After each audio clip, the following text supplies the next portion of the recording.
ಸಂಜೆ ಸುರಿದ ಮಳೆಗೆ ಖಾಸಗಿ ಶಾಲೆಯ ಗೋಡೆ ಕುಸಿದು ಹೋಗಿದೆ.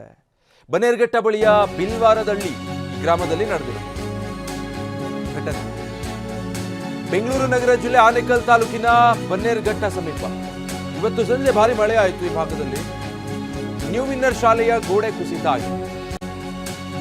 ಘಟನೆ ಬಗ್ಗೆ ತಿಳಿದಿದ್ದಾಗೆ ಸ್ಥಳಕ್ಕೆ ಬನ್ನೇರುಘಟ್ಟ ಗ್ರಾಮ ಪಂಚಾಯಿತಿಯ ಪಿಡಿಒ ಭೇಟಿ ಕೊಟ್ಟಿದ್ದಾರೆ. ಗೋಡೆ ಪಕ್ಕದ ಕಟ್ಟಡದಲ್ಲಿದ್ದಂಥ 2 ಕುಟುಂಬವನ್ನ ಸ್ಥಳಾಂತರಿಸಿದ್ದಾರೆ. ಇನ್ನು ಗೋಡೆ ಕುಸಿದ ರಸ್ತೆಯಲ್ಲಿ ಜನರ ಓಡಾಟವನ್ನು ತಾತ್ಕಾಲಿಕವಾಗಿ ಬಂದ್ ಮಾಡಲಾಗಿದೆ. ಮುಂಜಾಗ್ರತಾ ಕ್ರಮವಾಗಿ ನ್ಯೂ ವಿನ್ನರ್ ಶಾಲೆ ನಾಳೆ ರಜೆ ಘೋಷಿಸಿದ್ದಾರೆ.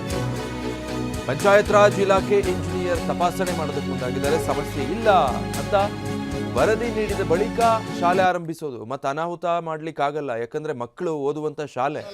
ಇದೇನಾದ್ರೂ ಮಕ್ಕಳಿದ್ದಾಗ ತಡೆಗೋಡೆ ಕಾಂಪೌಂಡ್ ಗೋಡೆ ಕುಸಿತ ಆಗಿರೋದು. ಒಂದು ವೇಳೆ ಏನಾದರೂ ಕಟ್ಟಡಕ್ಕೆ ಹಾನಿ ಆಗಿದ್ದಿದ್ರೆ ತರಗತಿಗಳು ನಡೆಯೋ ಸಂದರ್ಭದಲ್ಲಿ ಪರಿಸ್ಥಿತಿ ಏನಾಗಿರ್ತಾ ಇತ್ತು. ಹೀಗಾಗಿ ಈಗ ಮುಂಜಾಗ್ರತೆ ವಹಿಸಲೇಬೇಕು. ಬನ್ನೇರುಘಟ್ಟ ಗ್ರಾಮ ಪಂಚಾಯಿತಿಯ ಪಿಡಿಒ ರಮೇಶ್ ಆ ಬಗ್ಗೆ ಹೇಳಿದ್ದಾರೆ. ಮೊದಲು ಇಡೀ ಬಿಲ್ಡಿಂಗ್ ಏನಿದೆ ಚೆಕ್ ಮಾಡ್ತೀವಿ ಪರಿಸ್ಥಿತಿ ಏನು ಅಂತ.